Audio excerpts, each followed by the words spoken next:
Good evening agribulls and welcome back to the channel. I hope आपने मेरी पूरा परसों वाली वीडियो देखी होगी जिसमें मैंने काफ़ी सारे ऐसे स्टॉक्स के नेम शेयर करे थे और उनमें से एक ऐसा स्टॉक था चंबल फर्टिलाइजर जो आज ऑलमोस्ट आई थिंक 7-8% ऊपर था।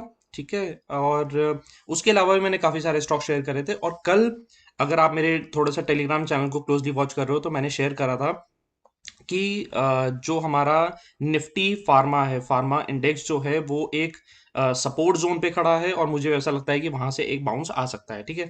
उसका एक डिटेल वर्जन मैंने वहां पे शेयर करा था बट एक बार थोड़ा सा यहाँ पे डिस्कस कर लेते हैं सो दैट एक क्लियर आइडिया हो जाएगा कि यार एग्जैक्टली ये कहाँ तक बाउंस कर सकता है, ये बाउंस एक्चुअली क्यों आया और अगर वो सस्टेन नहीं करता, इन केस अगर वो सस्टेन नहीं करता तो वहां से फिर क्या फॉल के चांसेस आ सकते हैं। So let's start then. So अगर आप निफ्टी फार्मा को अगर आप क्लोजली वॉच करोगे तो एक पर्टिकुलर लेवल पर आने के बाद इसमें बार बार यहाँ पर बाइंग हो रही थी और ऐसा हो रहा था कि बार बार वहां पर आकर के सपोर्ट ले रहा था। तो दो चीजें होती हैं देखो सपोर्ट लेने की, या तो एक जोन पर आने के बाद वहां पे सपोर्ट मिलने के लिए यानी कि जो सेलर्स का पोर्शन है वो एब्जॉर्ब हो रहा है और वहां पर जो बायर है वो थोड़ा सा अग्रेसिव होते जा रहा है माल को उठाने के लिए। सडनली आज ऐसा हुआ एक जोन में आने के बाद जब वहां पे जितनी भी उसकी सप्लाई थी, सेलर की जो सप्लाई थी जब वो वहां पे एब्जॉर्ब होनी शुरू हुई तो फिर एकदम सडनली वहां पर एक बाउंस मिला और वहां से स्टॉक ने अपनी इंडेक्स ने अपनी बेसिकली अपनी एक अपसाइड शुरू कर दी। ठीक है।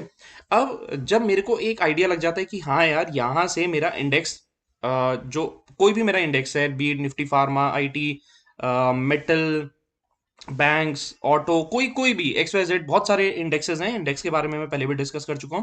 तो कोई भी इंडेक्स अगर वहां से बाउंस करता है तो मेरे को उसके स्टॉक्स को कंसिडर करना है कि यार ऐसा सिमिलर पैटर्न कौन से ऐसे स्टॉक्स हैं जहां पे सेम चीज या इससे मिलती जुलती कोई चीज मिल रही है जो कि एक अच्छा काउंटर हो सकता है और वहां पर उसमें बाउंस होने के चांसेस हो सकते हैं। तो इनकेस अगर हम थोड़ा सा कंपेयर करें तो निफ्टी फार्मा के अंदर अच्छे स्टॉक कौन कौन से हैं, डॉक्टर रेड्डी है, लुपिन, सिप्ला, सन फार्मा, कुछ एक्स वाई जेड, ऐसे काफी सारे स्टॉक्स हैं जो लगता है कि यार ठीक है अगर निफ्टी फार्मा बाउंस करेगा तो ऑब्वियस सी बात है कि उसके जो वेटेज स्टॉक्स होंगे वहां पे कहीं ना कहीं बाउंस मिलेगा।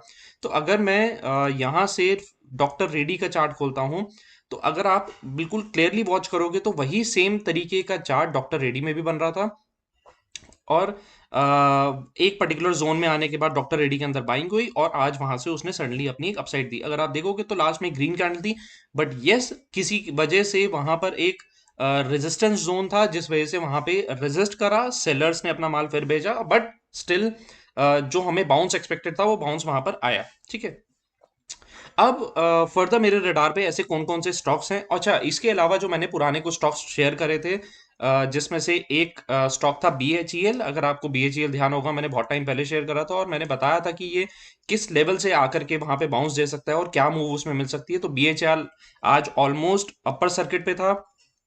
HSCL, मुझे पता है कि यार बहुत लोगों के पास HSCL था अराउंड इसी लेवल के आसपास। HSCL काफी सारे लोगों ने ले रखा था। मैंने आई थिंक जब HSCL शेयर करा था इट वाज अराउंड 46-47 के आसपास, वहां से एक बार ये 52-53 का लेवल होकर के आया था बट उसके बाद इसने एक अपनी डाउनसाइड शुरू कर दी थी। वीकली चार्ट के ऊपर HSCL was again very strong और आज ऑलमोस्ट ये भी अपने अपर सर्किट यानी 20% के ऊपर जाकर के HSCL बंद हुआ। ठीक है। नेक्स्ट स्टॉक ऐसे कौन से हैं जो मेरे रडार पे हैं और लगता है कि एक बड़ी मूव मिल सकती है।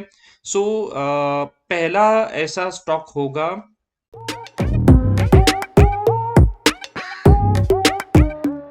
बेसिकली सिंफनी को। अगर आप क्लोजली वॉच करोगे तो यहाँ पर एक जोन में आने के बाद इसमें एक ब्रेकआउट देने की कोशिश कर रहा है। ठीक है। यहां पर इसने एक रेजिस्टेंस के पास क्लोज हुआ है। अब लेट्स सी ये फर्दर कहां तक अपसाइड देता है। जो इसका एक स्ट्रॉन्ग रेजिस्टेंस जोन है अभी के लिए वो फिलहाल रहेगा अप्रोक्सीमेटली 1095 के आसपास। वंस इट क्रॉसेस 1095 का लेवल, वहां के ऊपर जाने के बाद अगर सस्टेन करता है और उसके ऊपर क्लोजिंग दे देता है तो आई फील एक अच्छी स्ट्रॉन्ग मूव मिल सकती है सिंफनी में। ठीक है। सेकंड स्टॉक क्विकली, एक सेकंड स्टॉक आएगा टोरेंट पावर। ठीक है। टोरेंट पावर का डेली चार्ट में तो ये वैसे भी अपनी एक अपसाइड दिखा रहा है बट अगर मैं इसका एक वीकली चार्ट खोल लेता हूं तो यहां से एक क्लैरिटी मिल जाएगी कि यार टोरेंट फार्मा पुराना एक वीकली जोन था इसका अराउंड 374-375 ऑड लेवल्स के ऊपर।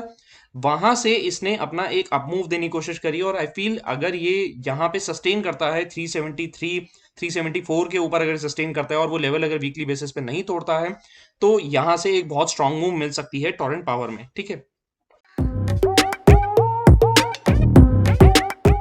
Hind oil, Hind oil basically अगर आप इसमें भी क्लोजली वॉच करोगे तो इसने एक डबल टॉप टाइप्स का पैटर्न बना रहा है, यानी एक पर्टिकुलर जोन में आने के बाद यहाँ पे बार बार कोई एक जोन में माल बेच रहा है, यानी कि 101 रुपए के आसपास। इट्स बेटर कि अगर आपको कंफर्मेशन चाहिए तो 101 रुपए यानी कि 102 रुपए 103 रुपए के ऊपर अगर ये जाकर ये क्लोजिंग देता है तो वहां से एक फर्दर इसमें स्ट्रॉन्ग अपमूव मिल सकती है हिंद ऑयल में, ठीक है। Provided it actually closes above 103 104 के ऊपर। हर बार बेटर रहता है कि यार एक बार अगर हमें कोई कंफर्म्ड लेवल मिलता है हमें उस लेवल के ऊपर ही क्लोजिंग के बाद लेना चाहिए, रादर कि हम किसी भी लेवल पर एंटर कर जाएं और फिर वहां से पोजीशन फंसने के चांसेस हो जाएं। तो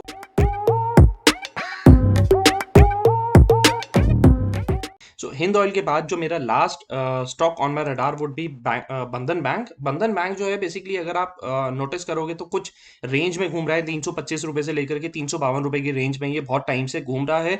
ऑलमोस्ट कुछ 10-12 कैंडलस्टिक्स, ठीक है, यानी कि पिछले 10-12 सेशन से ये इसकी जो रेंज घूम रही है वो 325 से 352 रुपए के रेंज में घूम रही है, ठीक है। किसी वजह से अगर ये 352 का लेवल अगर ये क्लोजिंग दे देता है डेली बेसिस पे तो मुझे लगता है कि यहाँ से एक बड़ी मूव इसके अंदर मिलनी चाहिए।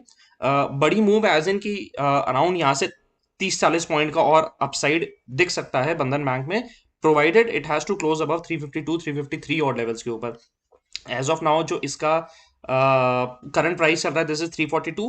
किसी वजह से अगर पैनिक में अगर इसमें बाय मिलता है so 325 327 would be a very good level to enter with a very small stop loss. So आज के लिए मेरे रडार पे ये स्टॉक्स थे। In case you have some queries so you can comment down below. मैं कोशिश करूंगा कि अभी एक वीकेंड पे अगेन एक सीरीज बनाएंगे जिसमें कि आपके स्टॉक क्वेरीज को हम थोड़ा सा और क्लियर बेसिस पे रिजॉल्व कर पाएंगे। एंड अगर आपको ये वीडियो पसंद आई हो so don't forget to hit the subscribe and like button, because उसी से मेरे को मोटिवेशन मिलता रहेगा और मैं रेगुलर बेसिस पे और ज़्यादा वीडियोस बनाते रहूंगा। So thank you so much for watching and good luck.